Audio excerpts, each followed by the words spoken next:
Whenever you say bounty hunters in Star Wars, it's Boba Fett.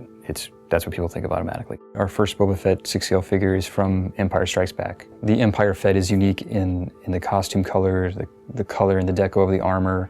He has the blaster pistol on his side, a flamethrower on his left gauntlet that is unique to Empire. It was very tricky to get the cut and sew correct, to get the costume to fit the body in a way that looked realistic. The difficult part is making sure that the reference I'm looking at is the Empire Strikes Back version.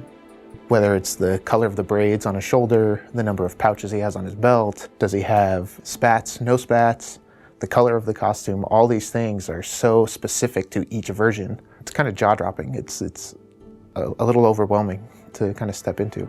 The helmet, it sounds simple at first, and then you start looking at reference, you start looking at screen captures, and you start to see subtle differences in all of them. And it's Boba Fett. We're not going to do one helmet and say, it's good enough. No, we got to do it right. So we ended up doing probably four helmets.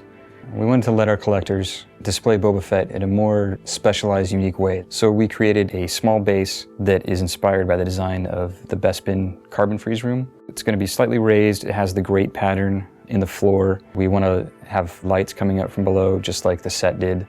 For an exclusive, we're doing our standard 6scale figure base with a deco of the fire spray logo. It's the symbol that he has on his chest. This Boba Fett is the first of many Boba Fetts that we want to do. It was a challenge to get everything to jive up the way it's supposed to. But what we have, I think, is looking awesome. The IG-88 assassin droid is seen as a pretty nimble, fast-moving, dangerous droid to want to mess with.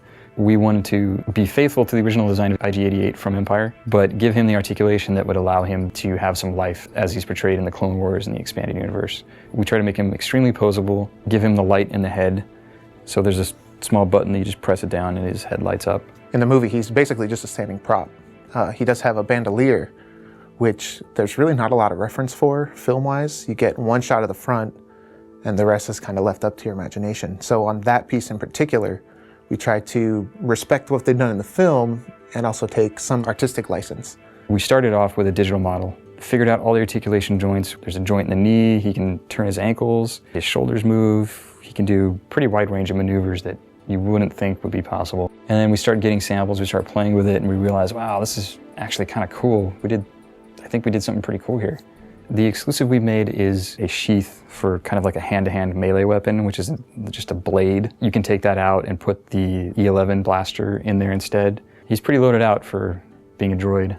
But for what he is and for the design of the original character, I think we've got a good balance between articulation and faithfulness to what the original piece is.